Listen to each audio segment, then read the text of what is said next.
Thank you, Rob. I've been involved in the Australian aquaculture industry for the last 6 years, representing Ridley Aquafeed. We supply innovative, sustainable feeds to the fish and prawn farming industries in Australia and New Zealand. I'm going to summarise some thoughts from my own experience and findings from interviews with my sector. One of the major challenges to growth of our sector is the need to operate strictly within permissions of permits which guide nutrient output levels. New permits are very costly and hard to obtain, and in order for a farm to expand production on an existing permit, there is a need to demonstrate that nutrient loading in discharge water is at a level less than or equal to a baseline level.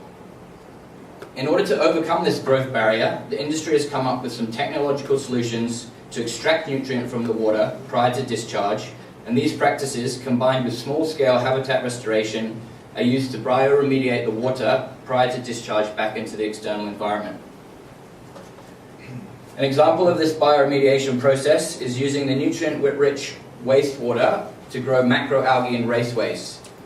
This algae can then be harvested and extracted from the system, removing the nutrient from that system. Another common practice is diverting discharge water through settlement ponds that have been planted to create salt marshes or mangrove forests.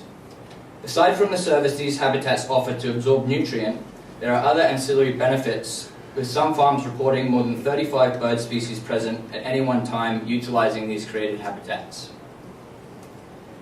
These habitat restoration and bioremediation projects have demonstrated to policymakers that these farms can reduce the ecological footprint, and as a result they have been granted permission to expand their production capacity. Eureka!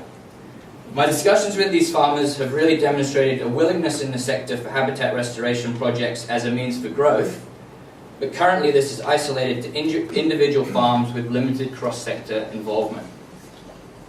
So there's a real opportunity for the aquaculture sector to be involved in large-scale multi-sector habitat restoration projects if policy will facilitate the same growth when projects are not necessarily conducted at a local farm level.